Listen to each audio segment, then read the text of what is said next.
आप 19 साल से आप अपना ये एक्सपीरियंस के साथ आप काम कर रहे हैं इस फील्ड में, मेडिकल फील्ड में। कई सारे पेशेंट आप डील करते होंगे, कई सारे लोग आपके पास आते होंगे, बट पहले के मुकाबले में अभी की बात अगर की जाए, सबसे कॉमन सा डिजीज अभी हो गया है हार्ट डिजीज, जो हार्ट अटैक जो हम बोलते हैं। इसमें छोटा हो, बड़ा हो, बच्चा हो, किसी को भी आज के डेट में हार्ट अटैक हो जा रहे हैं। क्या उसका कारण ऐसा हो रहा है जो ये हार्ट अटैक हो रहा है? और हार्ट हमारा एक ऐसा चीज है जो हमारे माँ के पेट से बीट करना शुरू करता है और हमारी आखिरी सांस तक बीट करता है।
Thank you. मेरा नाम सिर्फ 2 वर्ड का है, शिव ब्लड, बट आपका डेजिग्नेशन, इतना सारा डेजिग्नेशन आपके पास है।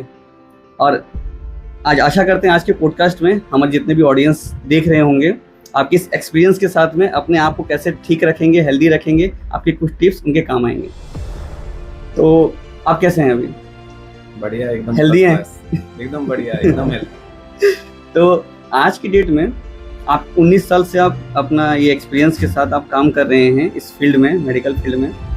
कई सारे पेशेंट आप डील करते होंगे, कई सारे लोग आपके पास आते होंगे, बट पहले के मुकाबले में अभी की बात अगर की जाए, सबसे कॉमन सा डिजीज अभी हो गया है हार्ट डिजीज, जो हार्ट अटैक जो हम बोलते हैं।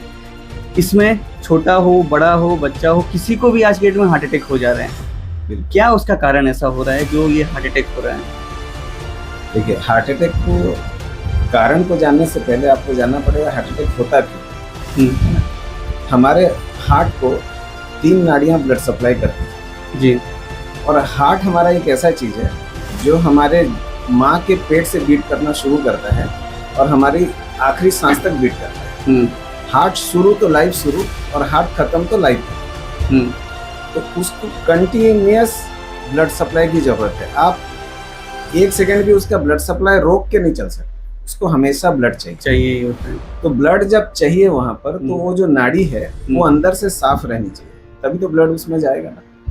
अगर बाई चांस किसी कारण से अंदर नाड़ी में ब्लॉकेज आ जाता है, जो आप लेमन टर्म में सुनते होंगे कि फलाना आदमी गया, ऐसे ऐसे एंजियोग्राफी कराया, उसका ब्लॉकेज निकला, तो ये जो ब्लॉकेज है ना, ये ब्लॉकेज जन्म से डेवलप होना शुरू हो जाता है। जन्म से ही इवन मेरे आपके शरीर में भी 50% ब्लॉकेज कॉमन है, ये हर किसी के शरीर में। अच्छा।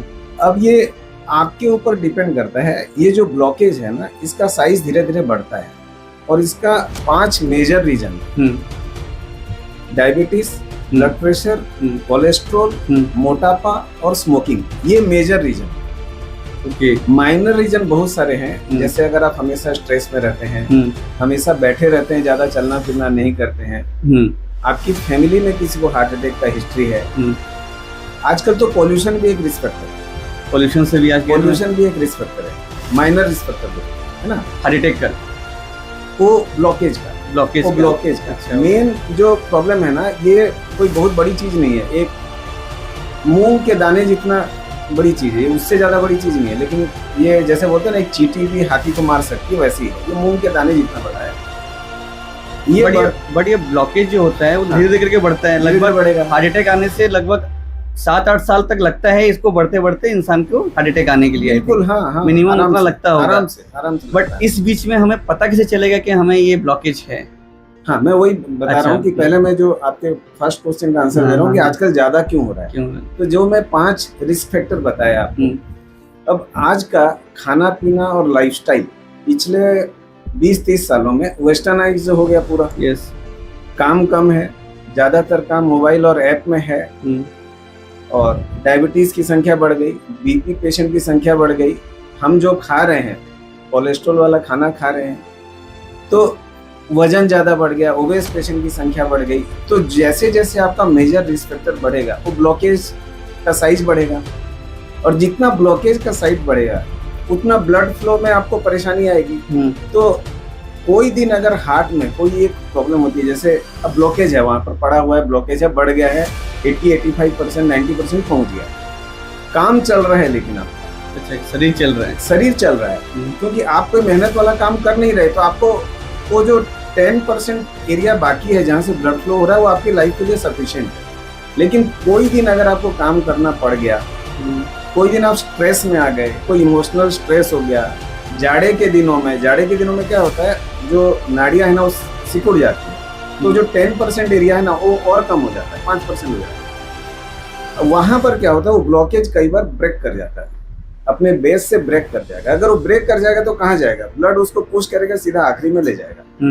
वहां हार्ट का जो एरिया में वो ब्लड सप्लाई होता होगा, हार्ट का वो एरिया आपका डैमेज हो जाएगा विद इन सेकेंड्स, वो काला पड़ जाएगा और हार्ट आपका फिर फंक्शन नहीं करेगा। अगर वो एक बड़ी नाड़ी को या ज्यादा एरिया को इन्वॉल्व कर लिया, पेशेंट की डेथ भी हो सकती है इमीडिएट। और अगर छोटा हार्ट अटैक हुआ तो चेस्ट पेन होगा, और जो चेस्ट पेन के सिम्टम्स हैं, अगर आप टाइम से पहुंच गए डॉक्टर के पास, आपका ट्रीटमेंट हो गया तो शायद जान बच जाए, नहीं तो जान भी बचाना मुश्किल है। जब हार्ट अटैक होता है, जैसे आप लोग विथ इन सेकेंड, एक तो जो हम लोगों को जो ट्रेनिंग दिया जाता है कि चेस्ट को ऐसे करके पंप करो, हाँ, तो वो उससे क्या होता है? देखिए, अगर आपका हार्ट पंप नहीं कर रहा है, अचानक से रुक गया, पेशेंट अनकॉन्शियस हो गया, गिर गया, आप देखे आपको पल्स नहीं मिल रहा है, आपने हार्ट बीट शुरू किया, जब आप हार्ट को स्ट्रेस देते हैं, जब आप दबा रहे हैं, उसको आर्टिफिशियल पंपिंग दे रहे हैं, तो हो सकता है कई बार उसमें इलेक्ट्रिकल एक्टिविटी स्टार्ट हो जाती है। वो तब की बात है जब आपका हार्ट पूरा रुक गया, स्टॉप हो गया, पूरा स्टॉप हो गया, है ना। आपको नहीं मालूम, आप घर में हैं, पेशेंट, हो सकता है पेशेंट की डेथ हो गई है या होने वाली है, क्योंकि हार्ट रुक गया। अगर आपके पंपिंग से हार्ट स्टार्ट हो गया तब तो अच्छी बात है, नहीं हुआ तो फिर आप कुछ नहीं कर सकते।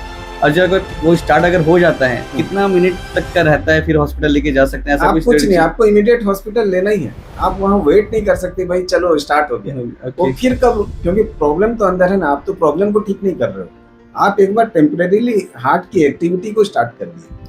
ओके, तो जैसे कि हार्ट अटैक, जैसे कि आपने कहा, एक तो मेजर फैक्टर है कोलेस्ट्रॉल भी। हार्ट अटैक, हाँ, अभी हम बात कर रहे थे कि हार्ट अटैक ज्यादा क्यों होते हैं। तो ज्यादा, जैसे मैंने बताया, जैसे जैसे ये मेजर रिस्क फैक्टर का इंसिडेंस बढ़ेगा, सोसाइटी में लोगों को ये रिस्क फैक्टर ज्यादा होते जाएंगे, तो आपका हार्ट अटैक का चांसेस उतना ज्यादा बढ़ जाएगा, इंक्लूडिंग बच्चे, बूढ़े, सब इंक्लूडेड है। ओके, तो अगर हमारे शरीर में मोस्ट ऑफ द बीमारियों का कारण क्या कोलेस्ट्रॉल से जुड़ा हुआ है?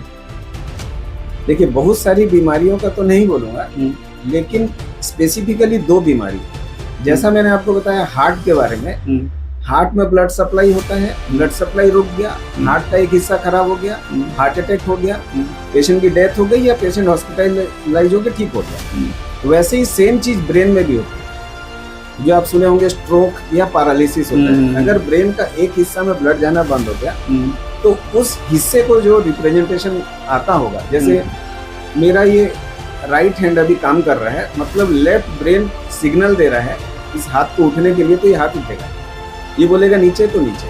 अब अगर उस एरिया में मेरा ब्लड सप्लाई रुक गया तो ये हाथ को और नहीं हिला पाएगा, पैरालिसिस हो जाएगा। हाँ, तो कोलेस्ट्रॉल दोनों चीजों के लिए रेस्पॉन्सिबल है, हार्ट अटैक के लिए भी, स्ट्रोक के लिए भी। और एक होता है पेरिफेरल आर्टेरियल डिजीज, जैसे मेरे पाँव की अगर कोई एक नस में ब्लॉकेज आ गया तो मेरा पाँव का एक पार्ट काला पड़ जाएगा, जिसको गैंग्रीन बोलते हैं। उसमें बस ये है कि हाँ, आपकी जान शायद अभी ना जाए, लेकिन ये दोनों जो रिस्क है, ये सबसे बड़ा रिस्क है आज के डेट में। ओके, हार्ट अटैक और स्ट्रोक।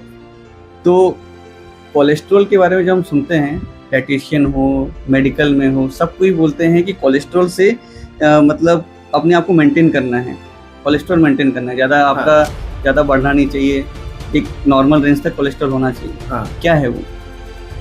देखिए कोलेस्ट्रोल बहुत तरह का होता है ना। और जैसे मैंने आपको पहले ही बताया कि वो जो ब्लॉकेज बनाने में कोलेस्ट्रोल का सबसे बड़ा हाथ रहता है, मतलब अहम भूमिका कोलेस्ट्रॉल लगाता है। सबसे इम्पोर्टेंट है कोलेस्ट्रॉल।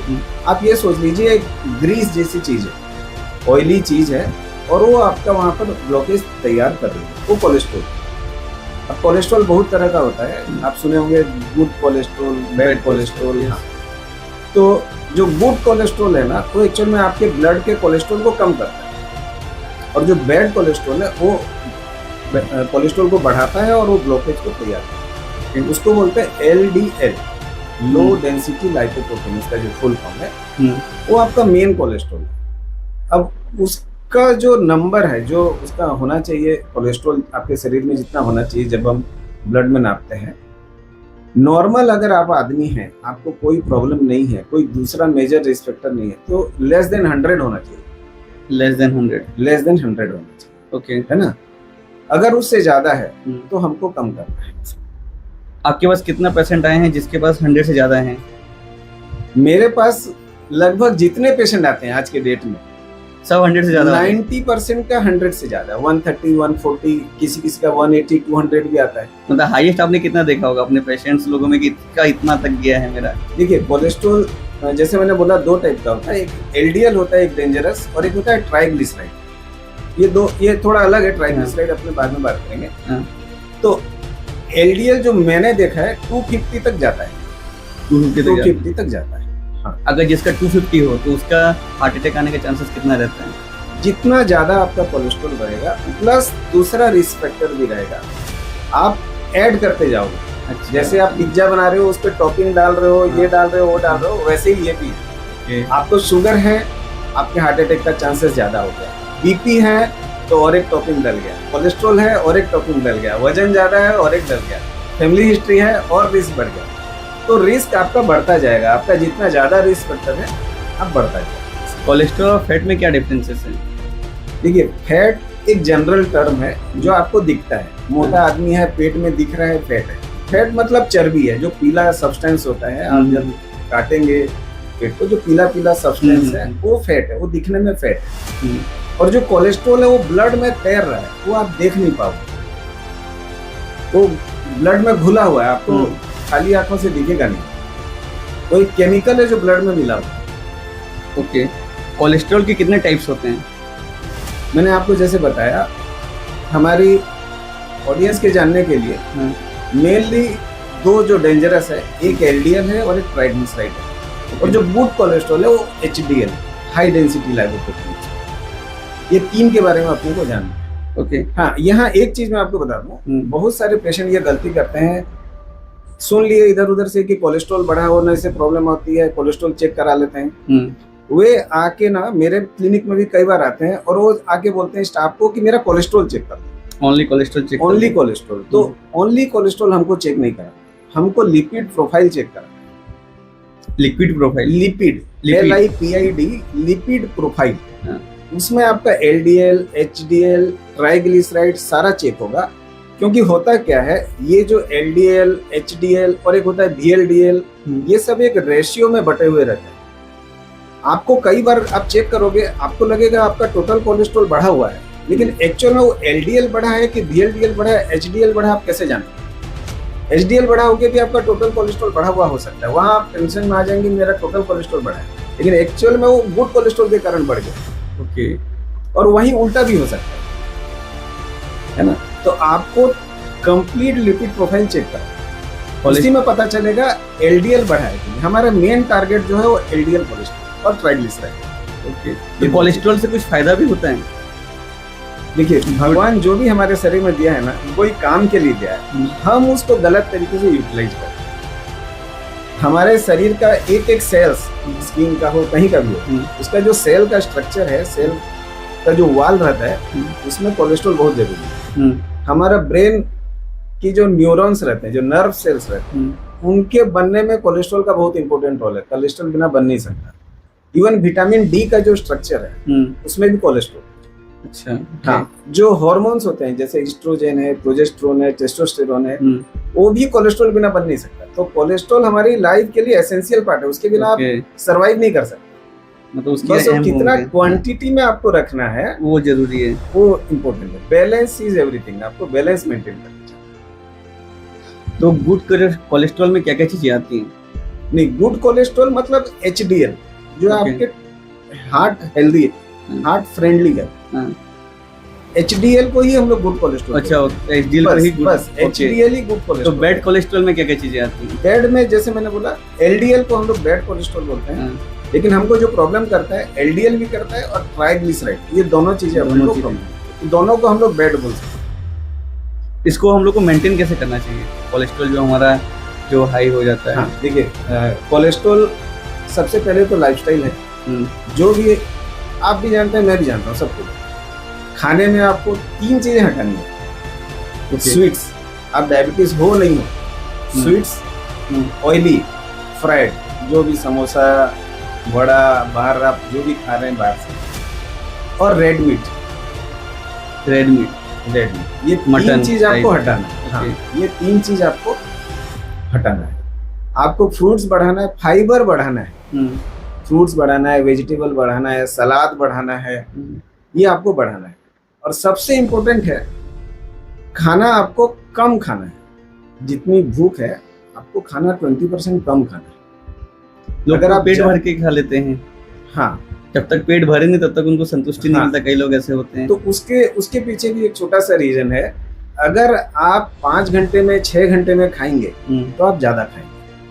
कई बार आपको लोग बोलते होंगे ना कि मेरा वजन तो यार बढ़ते ही जा रहा है, मैं तो खाना कम खाता हूँ, दिन में 2 बार खाता हूँ, 1 बार खाता हूँ, लेकिन हाँ। मेरा वजन बढ़ रहा है। बढ़ते वो जा क्यों रहा है। होता है? आप जब 6 घंटा बाद खाओगे, हाँ। आपको जोर से भूख लगेगी, हाँ। और जब जोर से भूख लगेगी आपको पता भी नहीं चलेगा, आप 2 गुना खा लोगे।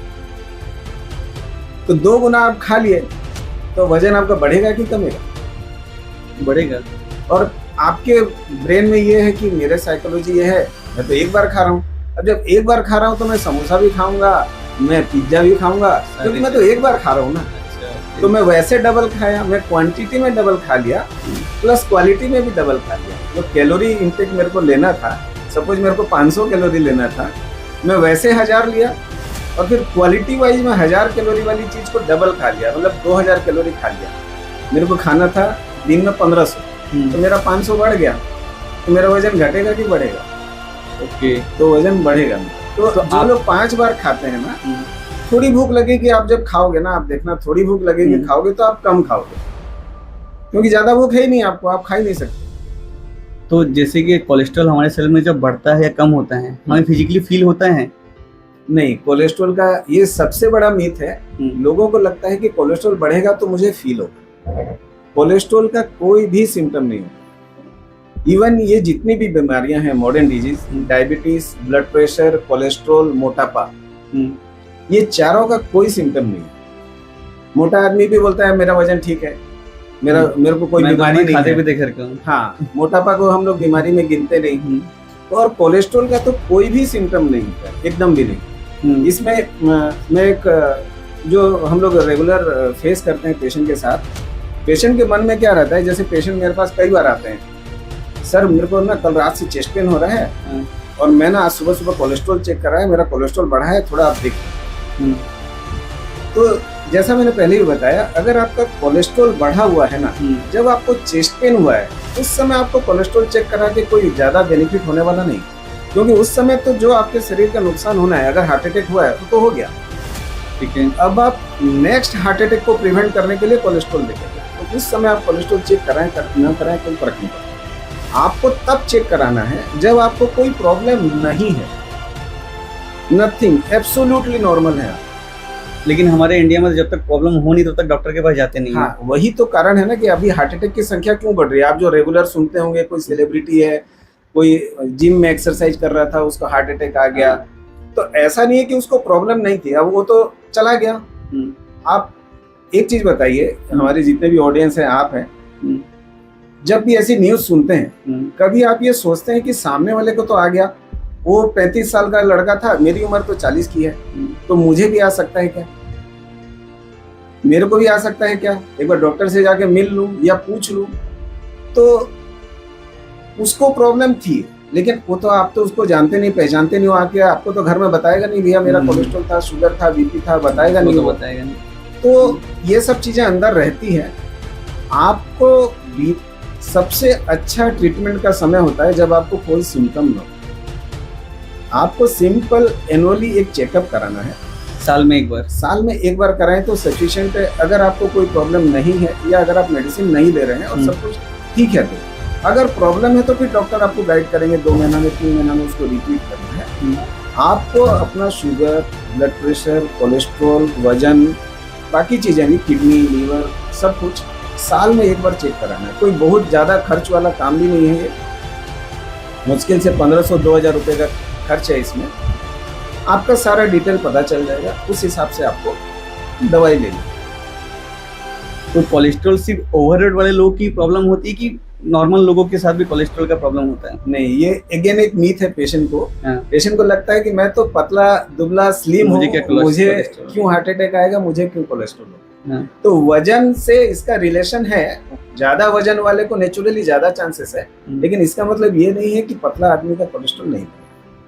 मतलब जो पतले रहते हैं उनको भी कोलेस्ट्रॉल भी हाई हो सकता है। बिल्कुल बिल्कुल, नहीं तो पतला आदमी को हार्ट अटैक क्यों होता है? आपने अभी जितने भी आप देख लीजिए न्यूज पिछले 1 साल में देखे होंगे, ज्यादातर पतले लोगों को ही हार्ट अटैक है, क्योंकि वो ज्यादा एश्योर्ड रहते हैं कि भाई मेरे को कुछ नहीं होगा। हाँ, और ये सबसे बड़ी बीमारी है, मैं बता दूं, आप जो पूछ रहे थे ना कि सबसे बड़ी बीमारी है अभी हार्ट अटैक, सबसे बड़ी बीमारी हार्ट अटैक ही नहीं है। सबसे बड़ी बीमारी है मैं ठीक, मेरे को कोई तकलीफ ही नहीं है, मुझे कुछ होगा ही नहीं, मेरे को डॉक्टर के पास जाने की क्या जरूरत है, मुझे तो बढ़िया लग रहा है, मैं तो अपना काम कर रहा हूँ, अच्छे से नींद आ रही है, मैं तो बढ़िया खाना खा रहा हूँ। आप सब कुछ कर रहे हैं, लेकिन कोलेस्ट्रॉल जो है सिर्फ आपके खाने पीने के ऊपर नहीं, आपका जेनेटिकली भी कोलेस्ट्रॉल बढ़ता है। तो कैसे पता चलेगा अगर आप चेक नहीं करेंगे? तो जिसके सपोज मान लीजिए दादा परदादा अगर उनको कोलेस्ट्रॉल अगर हुआ है, तो उनके बेटे या उनके जो संतान है उनको भी चांसेस? हाँ, तो चांसेस और ज्यादा है। हमारे दादाजी के टाइम में तो पिज्जा पास्ता अवेलेबल नहीं था, वेस्टर्न फूड अवेलेबल नहीं था, उनको अगर कोलेस्ट्रॉल था तो अभी वाले को तो ज्यादा ही होना, कम नहीं होना। ये तो जैसे जैसे कंट्री प्रोग्रेस करती है ये सब डिजीजेस आती है। आपकी कंट्री अगर डेवलपिंग से डेवलप्ड की तरफ जा रही है, मतलब आपका कंट्री में हार्ट अटैक और स्ट्रोक का रेट बढ़ेगा, क्योंकि आपके पास डिस्पोजेबल इनकम ज्यादा है, आप खाने में खर्च ज्यादा कर रहे हैं, आप बाहर ज्यादा खा रहे हैं, आप पार्टी ज्यादा कर रहे हैं, मौज मस्ती घूमने फिरने ज्यादा जा रहे हैं, तो नेचुरली आपको ये सारे रिस्क अब फ्री में मिलेंगे। तो मिल्क प्रोडक्ट से भी कोलेस्ट्रॉल बढ़ता है? बिल्कुल बढ़ता है। मिल्क में मतलब सारी चीजें, जैसे कि घी से भी बढ़ता है? बिल्कुल, any oil is bad. But मैंने किसी पॉडकास्ट में किसी डॉक्टर्स लोग भी ऐसे बोलते हैं कि अगर हम ऑयल और घी की अगर बात करें, घी अच्छा है, हाँ, तो इन कंपैरिजन अच्छा है, लेकिन उसका क्वांटिटी भी सेट है ना। ओके, आपको ऑयल तो खाने, ऑयल जैसे मैंने बोला, oil is very much necessary for you. आप जो भी खाना खा रहे हैं उसमें 15 to 20% आपको फैट लेना ही है, नहीं तो जो फैट सोल्यूबल विटामिन है वो कहाँ से जाएगा आपके साथ, वो जरूरी है आपके लिए, लेकिन उतना ही लेना जरूरी है जितना चाहिए। हाँ, एक आदमी के पीछे एक महीने में एक फैमिली में 500 ml ऑयल यूज होना चाहिए, लेकिन आप पूछ लीजिए ज्यादातर लोगों के घर में 1 या 2 लीटर तेल पर हेड यूज है। ये तो है। हाँ, कहाँ से? तो इस कोलेस्ट्रॉल को अगर मान लीजिए मेरे शरीर में बिल्डअप अगर हो रहा है, हाई लेवल पहुंच गया, तो आप उसको मेडिसिन ठीक कर सकते हैं? बिल्कुल। कितना समय तक? जैसे कि मेडिसिन अगर मैं डेली ले रहा हूँ, डॉक्टर्स ने दिया कि आप 3 महीना 6 महीना मेडिसिन और ठीक हो जाओगे, क्या वो ठीक हो जाएगा 3 महीना 6 महीने के अंदर में? बिल्कुल। फिर आगे चल के होने के चांसेस उसके? देखिए, इसमें मैं आपको बताना चाहता हूँ, इसमें रिकमेंडेशंस, हमेशा रिकमेंडेशंस आती है ऊपर से, है ना। जो कोलेस्ट्रॉल का एसोसिएशन है, इंडिया में एक एसोसिएशन है, लिपिड एसोसिएशन ऑफ इंडिया, है ना, वो डिसाइड करता है कि आपको कितना कोलेस्ट्रॉल में प्रॉब्लम है, आपको कितने कोलेस्ट्रॉल में दवाई लेनी है, वो टोटल लिखा हुआ है। मैं या आप अपने हिसाब से डिसाइड नहीं कर सकते। तो जैसे सपोज आपको मैंने बोला कोई रिस्क फैक्टर नहीं है, आप एकदम हेल्दी हो, आपके फैमिली में कुछ नहीं है, अगर आपका कोलेस्ट्रॉल बढ़ा हुआ है तो आपको लाइफस्टाइल मॉडिफाई करना है। डाइट, एक्सरसाइज, प्राणायाम, मेडिटेशन, स्मोकिंग करते हैं तो छोड़ देना है, ड्रिंक करते हैं तो छोड़ मतलब देना है। बिना मेडिसिन के ये सब चीजें हैं। 3 महीना आपको ट्राई करनी है। 3 महीना बाद आपको अगेन कोलेस्ट्रॉल चेक करना है। अगर आपका कोलेस्ट्रॉल 100 से नीचे आ गया तो वेल एंड गुड है। इसके बाद उस लाइफस्टाइल को मेंटेन रखना है और हर 3 महीना में आपको रिपीट करना है। अगर नहीं आया तो आपको मेडिसिन स्टार्ट करनी है, इवन आपको कोई प्रॉब्लम नहीं है तो भी। और अगर एक भी रिस्क फैक्टर आपको है, जैसे डायबिटीज है, सपोज डायबिटीज है, तो आपका जो एलडीएल कोलेस्ट्रॉल का टारगेट है वो 100 नहीं है, फिर उसको 70 से नीचे रखना है। अच्छा, ओके। तो आज के डेट में गाइडलाइंस ऐसी है कि अगर, और आप जब भी देखेंगे, अब मेरे पास जितने भी पेशेंट आते हैं उनको डायबिटीज या ब्लड प्रेशर या वजन ज्यादा होना 100 में से 99 आदमी को है। तो मेरे 100 में से 99 पेशेंट कोलेस्ट्रॉल की दवाई खाते ही खाते हैं, क्योंकि वो गाइडलाइन में लिखा हुआ है। मेरे बोलने से कुछ नहीं होता। मैं चाहूं तो ना दूं, चाहूं तो दूं, ऐसा नहीं है। और ये जो कोलेस्ट्रॉल की दवाई है, ये हम लोग बोलते हैं लाइफ लॉन्ग लीजिए। अगर आपको कोई साइड इफेक्ट नहीं हो रहा है तो आप लो डोज में इसको लाइफ लॉन्ग लेना है, क्योंकि आपको नहीं पता कब हार्ट अटैक आएगा, वो कभी बुला के नहीं आएगा। तो आपको लाइफ लॉन्ग लेनी है, बीच बीच में चेक करते रहना है। लास्ट नाइट में एक कोलेस्ट्रॉल के ऊपर रिसर्च कर रहा था, तो उसमें एक वर्ड आया ट्राइग्लिसराइड्स। ट्राइग्लिसराइड्स जो मैंने आपको क्या बोला है? ना, आप जो मुझे पूछे 2 बैड कोलेस्ट्रॉल बताइए, तो एक तो एलडीएल हो गया। एलडीएल जो है ना, आपको हार्ट अटैक में मेन रोल एलडीएल का होता है। ट्राइग्लिसराइड जो है, ये सोच लीजिए हमारे शरीर की बैटरी है। जैसे जो भी मैं एक्स्ट्रा खाता हूँ वो जाके लीवर में ट्राइग्लिसराइड में स्टोर होकर रहेगा, तो ट्राइग्लिसराइड में कन्वर्ट हो जाएगा और जाके लीवर में स्टोर होकर रहेगा, ब्लड में पूरी इधर उधर फैलेगा। वो हार्ट अटैक में भी हेल्प करता है, लेकिन उससे और एक समस्या पैदा होती है जिसको हम पेनक्रियाटाइटिस बोलते हैं। वो एक अलग प्रॉब्लम है। उसमें पेट में पेनक्रियास बोल के एक ऑर्गन है, आप सुने होंगे, इंसुलिन बनाता है, जिसकी डेफिशिएंसी से डायबिटीज होता है। तो उसमें इन्फ्लामेशन हो जाता है और वो एक थोड़ी सीरियस कंडीशन है। उसमें भी कई बार पेशेंट की जान बचाना मुश्किल हो जाता है।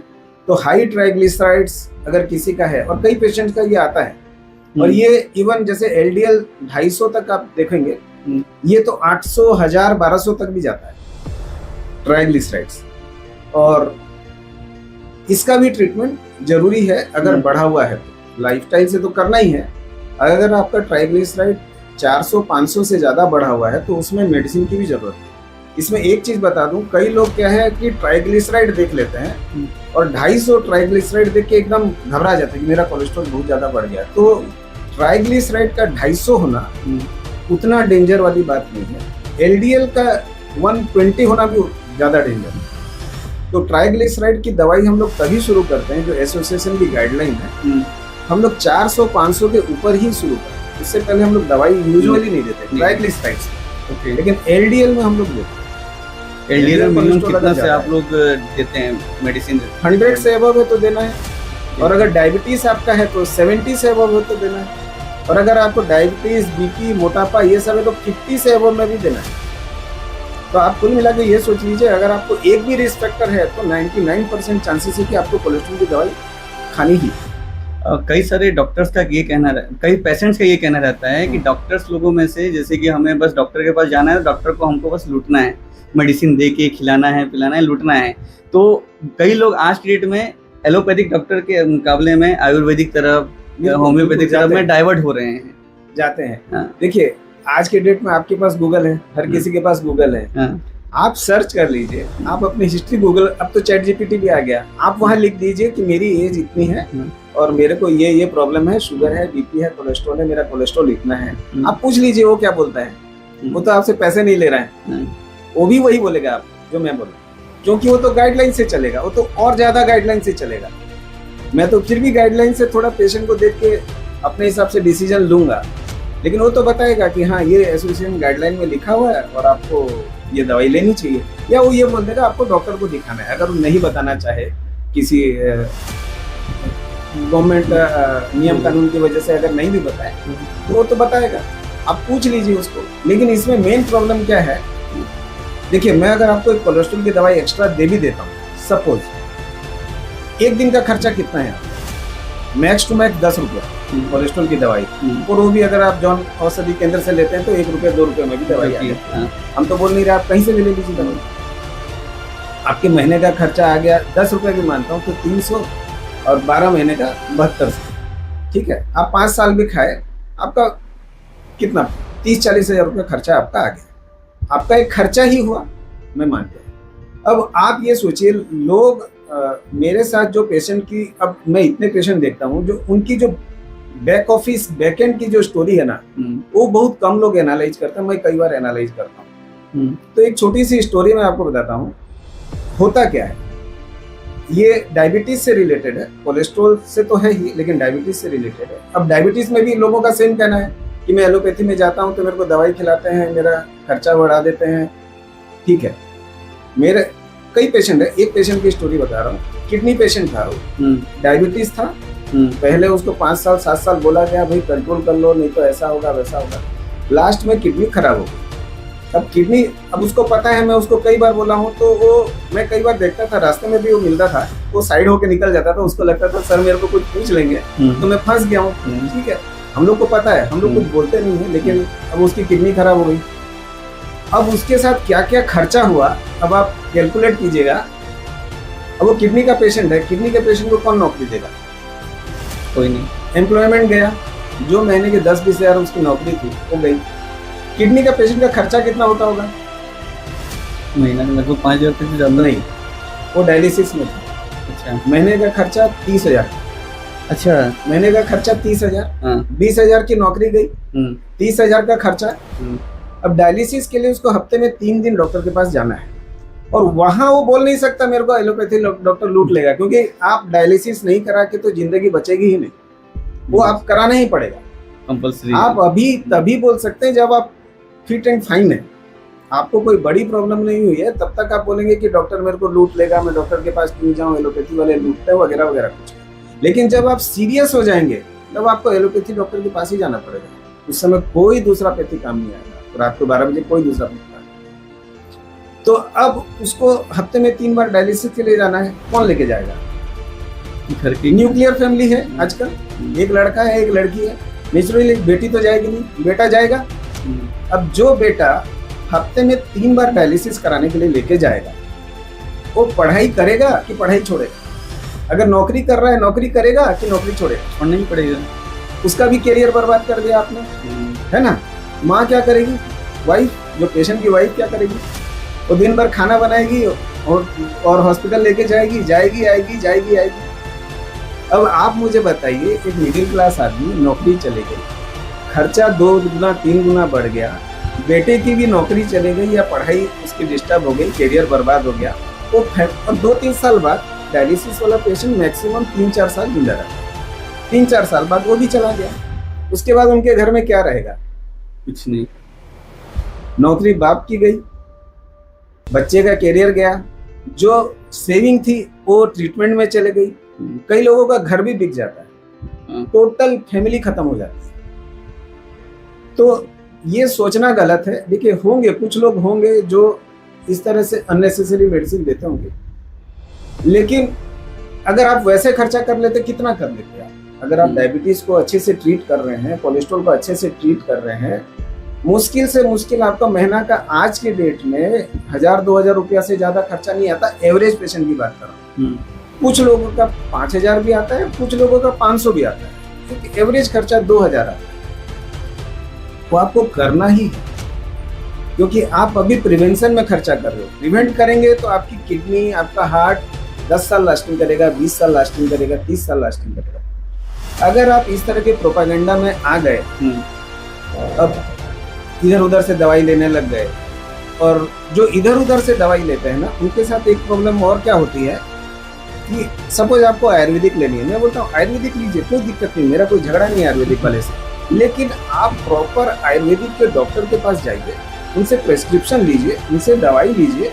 आप अपना कोलेस्ट्रॉल कम हो रहा है कि नहीं वो भी तो देखिए, आप अपना शुगर कम हो रहा है कि नहीं वो भी तो देखिए। लेकिन लोग क्या है, अंधश्रद्धा में खाते रहते हैं। मेरे पास कई पेशेंट आते हैं कि सर मैं इसकी उसकी दवाई खा रहा हूँ, नाम नहीं बोलूंगा, सब जानते हैं आयुर्वेदिक में कौन फेमस है, मंगा के दवाई खाते रहते हैं, लेकिन शुगर 250 है, कोलेस्ट्रॉल 200 है, तो भैया क्या कर रहा है? नहीं बस मैं तो दवाई खा रहा हूँ। तो अंधश्रद्धा में दवाई मत खाइए। आप कोई भी चीज खरीदने जाते हैं मार्केट में, उसकी वैल्यू देखते हैं। अगर कोई 10 रुपए की चीज आपसे 11 रुपए ले ले तो आपको खराब लगता है कि वही मेरे से कैसे 1 रुपया ज्यादा ले लिया। और आप 2 साल से दवाई खा रहे हैं, आप अपनी जान को बचाने के लिए दवाई खा रहे हैं, आपका शुगर वहीं पड़ा है, आपका कोलेस्ट्रॉल वहीं पड़ा है, कुछ कम हो नहीं रहा है, तो ऐसे में फिर कोई बेनिफिट नहीं है। आप खा रहे हैं, बस खा रहे हैं, जब तक चल रहा है गाड़ी चल रहा है। अभी जैसे कि आपने कहा कि आज के डेट में जितने भी यंग लोग होते हैं उनके पास इंटरनेट है, इंटरनेट के माध्यम से उन लोग के शरीर में जो भी चीज़ रहता है जानना रहता है, इंटरनेट के माध्यम से वो सारी इन्फॉर्मेशन पता कर लेते हैं। क्या इंटरनेट पे मिली हुई हमें जो इन्फॉर्मेशन सही रहती है मैक्सिमम टाइम? देखिए, इंटरनेट पे मिली हुई इंफॉर्मेशन सही है, लेकिन उसको कंसाइज करना बहुत जरूरी है। आप उसके बेसिस पर अपनी लाइफ के साथ रिस्क नहीं ले सकते। आप उस इंफॉर्मेशन से कोई छोटा मोटा प्रोजेक्ट बना सकते हैं, है ना। आपको ये पॉडकास्ट कैसे शूट करना है, अगर आप नया शुरू कर रहे हैं, आपको यूट्यूब में सारी इंफॉर्मेशन मिल जाएगी। लेकिन कोई बड़ा काम करना है, कोई रिस्की वाला काम करना है, और मुझे नहीं लगता अपने हेल्थ को मैनेज करने से ज्यादा रिस्की कोई काम है, क्योंकि आप हैं तो जहान है। अब आप मुझे बताइए, कई पेशेंट मेरे पास आते हैं, वो यूट्यूब में पूरे स्टडी करके आते हैं मेरे पास, और वो उसी से ट्रीटमेंट भी करते रहते हैं कई लोग। तो मैं उनको बोलता हूँ, हाँ, घरेलू उपाय है, यूट्यूब से इंफॉर्मेशन ले लेते हैं, इंस्टाग्राम से या कुछ मेडिसिन सजेस्ट करते हैं, डॉक्टर ये आप खाते रहो तो आपका कोलेस्ट्रॉल खा लेते हैं। अब मेरे को एक एग्जांपल दीजिए। एक इंजीनियर है जो एक बहुत बड़ी मशीन को हैंडल कर रहा है, मशीन 100 करोड़ की है। यूट्यूब में भी आज आप खोजने जाएंगे how to handle that machine, आपको मिल जाएगा वीडियो। आप वो यूट्यूब वीडियो देख के आपको कंपनी वाला रख लेगा क्या? नहीं। या कोई दिन वो हैंडल करने वाला इंजीनियर सपोज बीमार हो जाए तो आपको बोलेगा क्या, रवि जी आज आइए, आज संभाल लीजिए, यूट्यूब में वीडियो देख लीजिए, संभाल लीजिए मशीन। तो जब एक मशीन को संभालने के लिए एक्सपर्टाइज, एक्सपीरियंस की जरूरत है, तो आपका शरीर जो कि नॉन रिप्लेसेबल है, मशीन तो 100 करोड़ की भी है तो नहीं आ जाएगी। आपके परिवार के लिए आपके जान की कीमत कई पैसे में तो आप तोल ही नहीं सकते। लेकिन आप किससे पूछ के ट्रीटमेंट कर रहे हैं? यूट्यूब से। और क्या बचा लेंगे आप क्या फीस में बचा लेंगे, क्या दवाई में बचा लेंगे आप? महीने साल का आप 10,000 बचा लेंगे। आप तो साल में 1.5 लाख का आईफोन लेके घूम रहे हैं, और साल में आप अगर 10-20 हजार रुपया के लिए आप अपने आप को खुद ट्रीट कर रहे हैं, तो करते हैं लोग, करते हैं। अभी जैसे कि आपने कहा आज के डेट में ChatGPT का भी जमाना चल रहा है, जेमिनी का जमाना चल रहा है, तो क्या डॉक्टर्स को AI ये रिप्लेस कर सकता है? मैं बोला ना, कंसाइज जो रिपोर्ट आपको देखने के बाद जो एक्सपीरियंस है वो ChatGPT के पास नहीं है। जो ह्यूमन टच है, आप आते हो, तकलीफ में आते हो, मैं देख के आपको 2 मिनट में एनालाइज कर सकता हूँ हार्ट अटैक है कि नहीं। ChatGPT से तो आप 100 क्वेश्चन का आंसर देने के बाद भी आप कंफर्म नहीं हो पाएंगे आपको हार्ट अटैक है कि नहीं। प्लस जो ह्यूमन टच है, मेरे से बात करके जो आपको शांति मिलेगी, जो सेटिस्फेक्शन मिलेगा, वो तो ChatGPT नहीं देगा। वो कहाँ से लाए? तो जो ह्यूमन को रिप्लेस हो सकता है 50 साल बाद मशीन कर दे। चाइना में ऑलरेडी हॉस्पिटल्स में AI मशीन्स काम कर रही हैं। हाँ, कुछ छोटी मोटी बीमारियों में काम करेगी। अब जैसे छोटी मोटी बीमारियों में आप सर्दी खांसी होता है, क्या करते हैं? आप OTC जाके दवाई दुकान से दवाई ले आते हैं, बुखार है ले आते हैं। वो तो सदियों से लोग कर रहे हैं, विदाउट ChatGPT भी कर रहे हैं। लेकिन अगर आपको चेस्ट पेन हुआ है और आप ChatGPT से पूछ रहे हैं तो प्रॉब्लम है। और चाइना में भी जो करेगा उसके बैकएंड में एक डॉक्टर होगा जो एनालाइज करेगा। आप टोटली मशीन पे डिपेंडेंट होके नहीं चल सकते। ये जो कोलेस्ट्रॉल जो आपने कहा बच्चों में भी होती है? बिल्कुल, मैंने बोला ना, जन्म से है कोलेस्ट्रॉल। तो बच्चों को कब से टेस्ट करवाना स्टार्ट करवाना चाहिए? जैसे आप बोले साल में एक बार टेस्ट करवाना चाहिए, क्या बच्चों को भी टेस्ट करवाना चाहिए? देखिए, बिल्कुल कराना चाहिए, बच्चों को भी कराना चाहिए। मैं तो मेरे बच्चों का हर साल कराता हूँ, फुल बॉडी चेकअप करवाता हूँ। किस एज से करवाने से सही रहेगा? कि आप 1 साल से करेंगे। अच्छा, हाँ, नॉट नेसेसरीली कोलेस्ट्रॉल, कई सारी चीजें पकड़ में आती है। आज मैं आपको बता दूं, हम लोगों ने देखा हमारे एक्सपीरियंस में, अब हम लोग प्राय 5 साल से मैक्सिमम पेशेंट का हम लोग फुल बॉडी चेकअप कराते हैं। छोटी मोटी प्रॉब्लम है, नहीं भी है, हम सजेस्ट कर देते हैं और यूजुअली पेशेंट कराते हैं। और न जाने हमारे पेशेंट का रिकवरी रेट ड्रास्टिकली इम्प्रूव हो गया, क्योंकि उसमें किसी को कुछ कमी आ रही है, किसी को आयरन की कमी आ रही है, किसी को विटामिन की कमी आ रही है, किसी को कैल्शियम की कमी आ रही है, किसी का अननेसेसरी कोलेस्ट्रॉल बढ़ा हुआ है, ट्राइग्लिसराइड बढ़ा हुआ है, वो पता चल जाता है। अगर आप चेक नहीं करेंगे पता नहीं चलेगा। तो आपके कहने के हिसाब से बच्चों का भी फुल बॉडी चेकअप एक बार होना चाहिए बिल्कुल, साल में एक बार, बिल्कुल, जिससे उनके शरीर में जो भी प्रॉब्लम हो रहा होगा उसका सही समय से सही इलाज हो सकता है। एकदम एकदम। बट हमारे इंडिया में लोग थोड़े समझते नहीं है, कई खास करके तो रूरल एरिया के लोग, अर्बन एरिया के तो लोग फिर भी थोड़े स्मार्ट पढ़े लिखे लोग रहते हैं, रूरल एरिया के लोग समझते नहीं है। उन सबको आप कैसे समझाएंगे? आपका पॉडकास्ट है। देखिए, जब तक हम नॉलेज स्प्रेड कर सकते हैं, एक्सपीरियंस अपना बता सकते हैं, लोगों को समझा सकते हैं। अब लोगों को भरोसा करना है कि नहीं, वो लोगों का लुकआउट है। हम हमारा काम कर रहे हैं, आप अपना काम कर रहे हो। उनको अपना विवेक लगाना है, अपनी बुद्धि लगानी है और अपना डिसीजन लेना है। लाइफ उनकी है, हम तो बता सकते हैं। सिर्फ 3 ऐसे मिथ बताइए हमारे ऑडियंस को जो एज ए डॉक्टर आप कोलेस्ट्रॉल को लेके सुनते हैं। देखिए, पहला तो जैसे मैं बताया, पेशेंट को जब भी मैं कोलेस्ट्रॉल के बारे में बोलता हूँ कि आपका कोलेस्ट्रॉल बढ़ा हुआ है, तो पेशेंट का एक ही आंसर आता है, आगे हम होते तो किसी जना नहीं पड़ पा रहा, मेरे को तो कुछ नहीं लग रहा है। तो कोलेस्ट्रॉल में आप ध्यान रखिए, आपको कुछ भी नहीं पता चलेगा। आप मुझे बताइए, आपके घर में अगर किसी को हार्ट अटैक हुआ होगा ना, आप पूछिएगा उसको, भैया आधा घंटा पहले तेरे को कुछ फील हो रहा था क्या? बोलेगा मेरे को कुछ भी फील नहीं, कुछ भी फील नहीं हो गया, आधे घंटे में हार्ट अटैक हो सकता है। तो कोलेस्ट्रॉल का सिम्टम नहीं होता, ये बात आप नोट करके रख लीजिए। अगर भूल जाते हैं तो एक लिख के चिपका दीजिए कि high cholesterol doesn't have any symptom. सबसे पहला तो सिम्टम कुछ नहीं है। दूसरा, आप मोटे हो पतले हो, उससे कोई लेना देना नहीं है, आपका कोलेस्ट्रॉल बढ़ा हुआ हो सकता है। आप चेक करेंगे तो ही आपको पता चलेगा कोलेस्ट्रॉल। तीसरा जो सबसे बड़ा मिथ है, लोगों को लगता है कोलेस्ट्रॉल हाँ आगे मुझे नीचे ठीक कर दूंगा, कोलेस्ट्रॉल को मैं अपने से ठीक कर लूंगा। ये मैक्सिमम लोगों का आंसर रहता है। उनको लगता है कि मेरा जो वजन बढ़ा हुआ है सिर्फ वही कोलेस्ट्रॉल है। और कई लोगों को लगता है सर मेरे को मेडिसिन मत देना, आप बाकी जो भी बोलो। तो अब ऐसा है, एक छोटा सा एग्जांपल है। सपोज आपको यहाँ से लेके रेलवे स्टेशन जाना है, आप पैदल जा सकते हैं। आपको मैं बोलूंगा चलिए संबलपुर तक जाना है, आप बाइक में जा सकते हैं। मैं बोलूंगा आपको बॉम्बे जाना है, आपको यूएस जाना है, आप बोलोगे नहीं आ गया मुझे तो 40 कर जी चल के जाऊंगा मैं, पॉसिबल नहीं। तो वैसे ही है, कोलेस्ट्रॉल आपका 100-110 है, ठीक है, आप लाइफस्टाइल मॉडिफिकेशन में हो जाएगा। आपका कोलेस्ट्रॉल 180-190 है, आपको उसके ऊपर शुगर है, बीपी है, और बोलने में लोग बोल देते हैं कि मैं कर लूंगा, जोश जोश में 10 दिन 15 दिन सब कुछ करेंगे, तो धीरे धीरे जोश ठंडा, अगेन कोलेस्ट्रॉल सेम। तो मेडिसिन खाएंगे तो मेडिसिन एक ऐसी चीज है जिसको आप अगर अलार्म लगा के खा लेते हो तो अपना काम करती रहेगी। आपका डाइट, एक्सरसाइज, मैंने इतने पेशेंट देखे, 100 में से कोई एक आधा आदमी जिंदगी भर अपनी लाइफस्टाइल को सुधारता है, नहीं तो 99 लोग चल रहे महीना 2 महीना सुधार लेते हैं, उसके बाद अगेन आगे जिम जाऊ थी बंद ही वाला, एक्सरसाइज कर रहा था, बारिश होने लग गई बंद कर दिया, गर्मी अब धूप इतनी बढ़ गई तो वैसे नहीं जा रहा हूँ। ये इंडियन में हमारे कॉमन है कि कोई भी चीज स्टार्ट करते हैं अटक जरूर जाते हैं बीच में।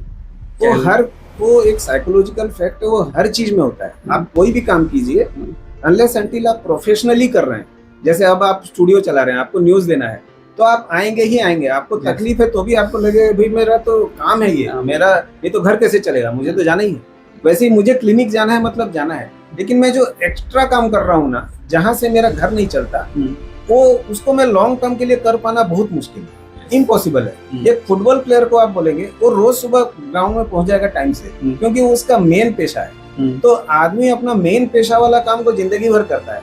जो एक्सेसरी वाला काम है ना, वो जब तक मोटिवेशन है तब तक करता है, मोटिवेशन खत्म काम खत्म। इसलिए हम लोग बोलते हैं कि आपको और भी काम करना है। मेरे पास जो इंजीनियर आते हैं, बिजनेसमैन आते हैं, मैं बोलता हूँ भैया और भी काम करना है आपको। आप ये मत सोचो कि आप दिन भर डाइट और एक्सरसाइज के पीछे पड़े रहोगे, आप पढ़ भी नहीं सकते। तो बेटर है, अब जैसा जमाना है वैसा करना पड़ेगा। आज जमाना है मोबाइल, के बाद आप खुद वापस मोबाइल पे आ जाओ, स्विच करना पड़ेगा। तो आप वैसा ही है, आज का जमाना है आप चलते रहो, लाइफस्टाइल मॉडिफाई कर रहे हो, वेल एंड गुड। नहीं कर रहे हो तो एटलीस्ट दवाई खा के तो ठीक करो। आपको अल्टीमेटली अपनी लाइफ बढ़ानी है, अच्छी लाइफ, प्रोडक्टिव लाइफ बढ़ानी है। ऐसा नहीं कि आप हार्ट अटैक हो गए और आप बेड पे पड़े हैं और परिवार वाले आपकी सेवा कर रहे हैं। एक तो परिवार में आजकल कोई सेवा करने आता है, न्यूक्लियर फैमिली है, लोग गाली देंगे जब तक आप ऊपर नहीं जाएंगे। तो आपको रोज बेड में गाली अगर सुननी है तो भी फिर आप 1-2 दवाई मत खाओ। और अगर आपको लंबा समय तक चलते फिरते ऊपर जाना है तो आपको दवाई, अगर 1-2 दवाई खानी भी पड़ रही है तो नुकसान क्या है। Thank you doctor Lal ji.